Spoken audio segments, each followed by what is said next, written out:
Did you know that before 1913, the United States had no permanent federal income tax? For more than a century, Americans could earn an income without the federal government taking a percentage of every paycheck. So how did the government fund itself? Why did Congress suddenly decide that taxing personal income had become necessary? And if the tax was originally introduced for only a small fraction of the population, how did it become something almost every working American pays today?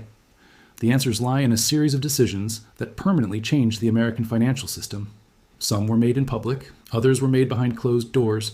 Together, they reshaped how the government raises revenue, finances its spending, and manages the nation's money. Once you understand what happened in 1913, it's difficult to look at the modern tax system the same way again. To understand that, we first need to answer one simple question. Why was a federal income tax introduced in the first place? The federal government had introduced an income tax once before, but it wasn't permanent. During the Civil War, Congress approved a temporary income tax to help finance the enormous cost of the conflict.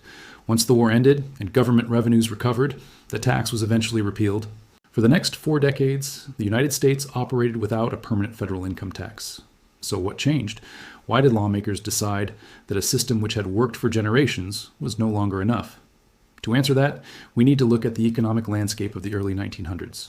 By then, America had become one of the world's fastest growing industrial economies. Enormous fortunes were being created, powerful corporations dominated entire industries, and many Americans had begun asking a simple question. Should the government continue relying on the same tax system, or had the country outgrown it? In 1913, the answer arrived. The 16th Amendment gave Congress the constitutional authority to collect a federal income tax. Soon afterward, President Woodrow Wilson signed the first permanent federal income tax into law. But here's what made it acceptable to most Americans. It wasn't designed to tax everyone, at least not at first. The new tax applied almost entirely to the highest earners. Only about 4% of Americans were required to pay it. For everyone else, daily life continued as usual. The rates were modest, starting at just 1% and reaching a maximum of 7%. Supporters argued that the wealthiest Americans had benefited the most from growth and should contribute a larger share. To many people, that sounded like a reasonable compromise. Few imagined how dramatically the system would change. At the time, the proposal seemed difficult to oppose. Many Americans believed the country's tax system had fallen out of balance. Powerful industrial trusts dominated sectors like oil, steel, and copper, while enormous fortunes continued to grow.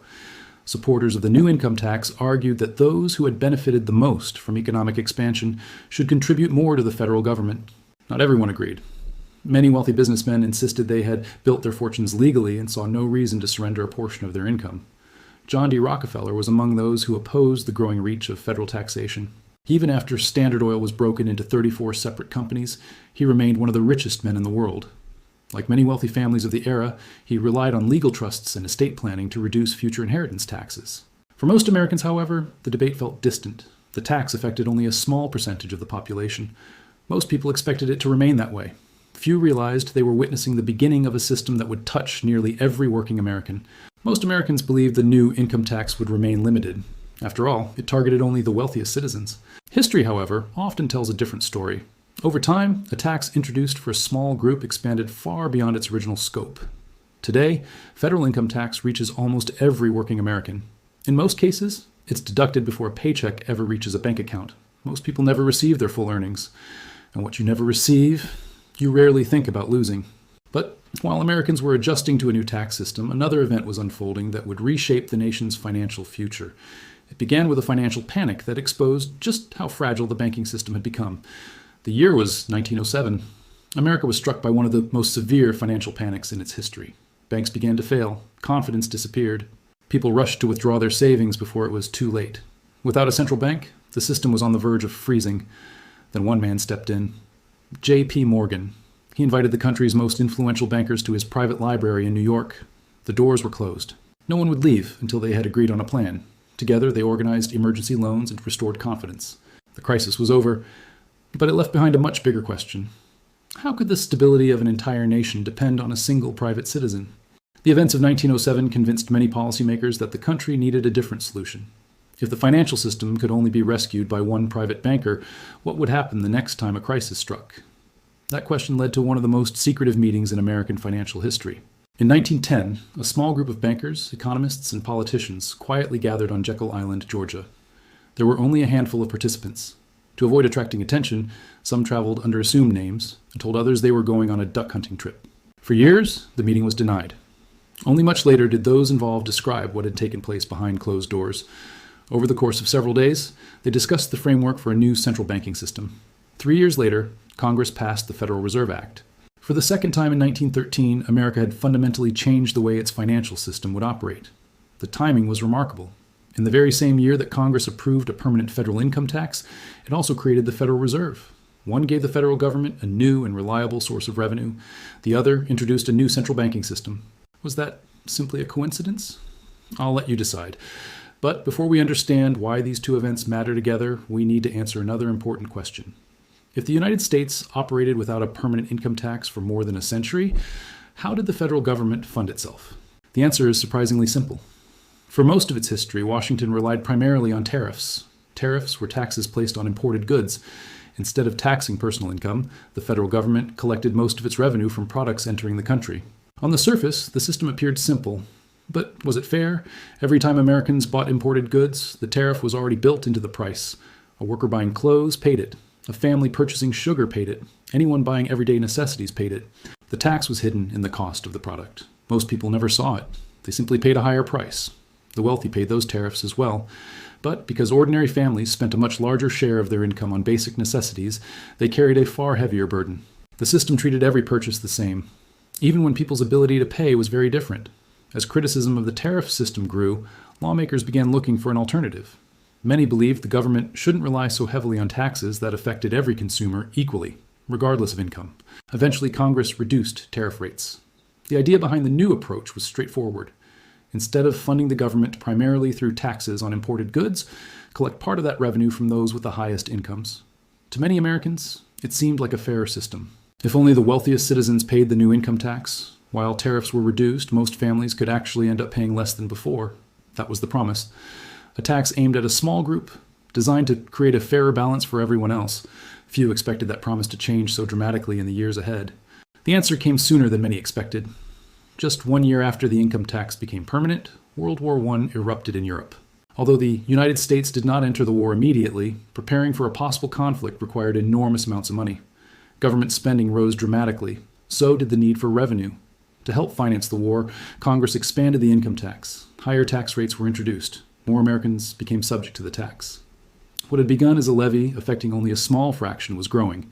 The temporary promise remained, and the expansion, lawmakers argued, was necessary to meet the extraordinary costs of war. But once the system had grown, it would never fully return to its original form. The wars eventually ended. The higher taxes did not. During the 1920s, some tax rates were reduced, but the federal income tax had become a permanent part of the government's finances. Then came another turning point, the Great Depression. As millions of Americans lost their jobs and government spending increased, Washington searched for new ways to raise revenue. Not long afterward, World War II demanded even greater financial resources. Tax rates climbed again, and for the first time, the income tax expanded far beyond the nation's wealthiest households. Millions of ordinary workers became taxpayers.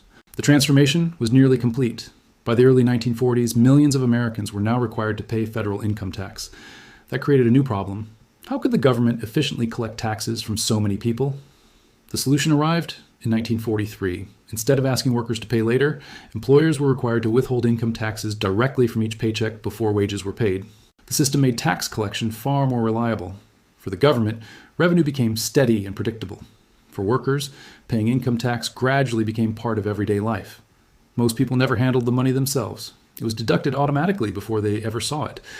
This process became a permanent feature of the American payroll system, and it remains that way today. By this point, the federal government had a permanent income tax. It also had a central bank.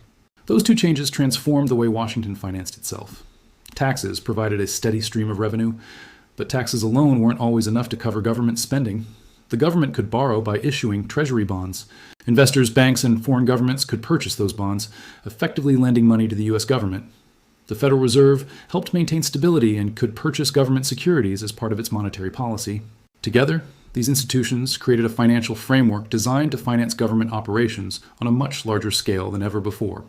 The answer came sooner than many expected. Just 1 year after the income tax became permanent, World War I erupted in Europe.